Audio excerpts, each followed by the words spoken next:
Hello everyone, hope you are well on this Tuesday afternoon. I want to share a little bit of breaking news that I was reading a while ago, and stay tuned, I do have a verse for the day towards the end of the video. But first, I was reading, excuse me, I was reading a little bit earlier about how an increasing number of Americans are saying that they will forego all the trimmings of Thanksgiving, as far as paying for buying all the food that goes with Thanksgiving dinners, and maybe just go for something more simple like pizza, something cheaper. And I'm not too surprised to hear about that. If you're looking at the price of turkeys out there and everything that goes with it, it does add up. I mean, if you're hosting, or not hosting, I mean, if you have that wanting to eat that type of food for Thanksgiving, it can run high. I mean, I know at our house we have been, we fix the traditional things, and we've been buying it little by little over the last several months, so it doesn't stack up and just kill your budget. But I thought that was pretty interesting. I wonder if the same people, though, that aren't going to spend money on the food are the same people that spent money on all these elaborate Halloween costumes and decorations, because Mrs. Dog and I were talking about this last night, and we've been noticing a lot more of the elaborate, a lot more decorations for Halloween, and it's gotten to a point to where it seems like there's as many or more decorations and hype for Halloween than there is Christmas, which is interesting. Again, I'm not too surprised if you look at the trend of things in society, but I just wonder, about that, but no doubt, I have no doubt that a lot of people are hurting, middle class, people with families. I don't know how they are getting by with putting food on the table and paying for everything that, that takes to run the household, even with two income earners. I don't know how they do it. I really don't. And then on the flip side, you're seeing people out there with $1,000 plus automobile payments, and it's like they don't blink an eye on it. So, either they're, like somebody commented, either they have true wealth, hey, more power to you, or they don't have wealth and they're just getting more in debt. So I think there's a combination of that going on right now. Anyway, I'm droning on about that part more than I should probably, but I did see in the news where United States and Saudi Arabia are on high alert. Now, that's an odd pair to be together like that, because there's been a lot of tension here lately between our leadership and Saudi Arabia, if you've been keeping up. And it says that there's a report that they're on high alert over intelligence.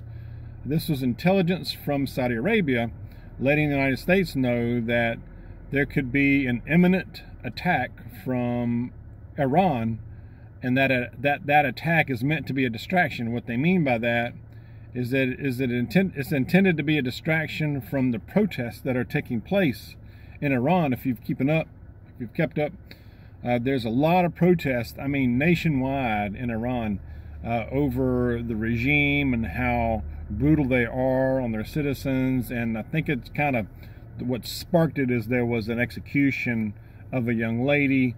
I forget what it was about, but I tell you, it just sparked the people. And I tell you, they've got a bit of a revolt going on there, to say the least, and they've got their hands full.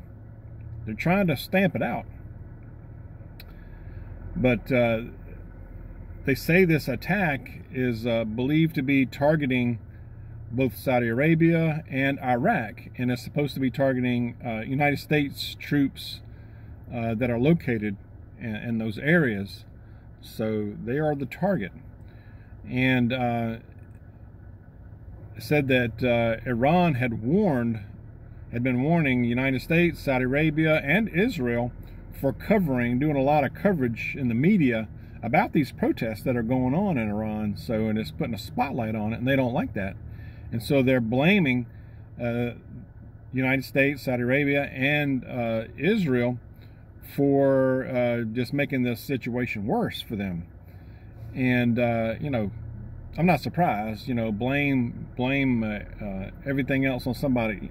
Blame it on somebody else. It's kind of a trend with everything now, right? Take no responsibility. We see a lot of that here lately. But you know, the people of Iran are, I tell you what, they're pushing back big time, and they have no Second Amendment.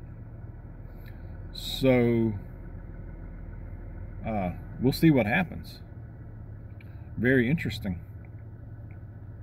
I have a verse, like I said, but I wanted to let you guys know about that. Keep an eye on it. There's a lot going on if you're thinking about the Eastern, you know, Europe in general, Eastern Europe, Middle East, Asia. I mean, goodness, I mean, you can name just about any part of the world, and it's a powder keg. Okay, so it's like every day you wake up and it's like, what's going on today? So Romans chapter 8 verse 18 says, "For I consider that the sufferings of this present time are not worth comparing with the glory that is to be revealed to us."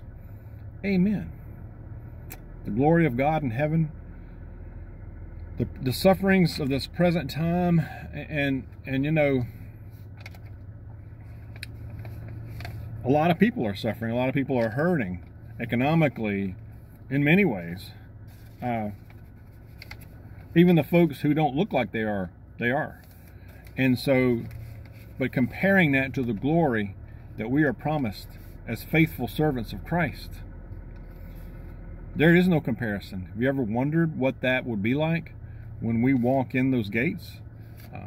When we gaze on the light? Have you ever wondered that? I do often. And I try to imagine, but you know, our brains, I come to the same conclusion. Our brains are not capable of even imagining what it's going to be like. I think it's going to be so much more enhanced and glorious than we can even comprehend, that we can even put into words. That's what I believe. Share your thoughts. God bless you. I will see you soon.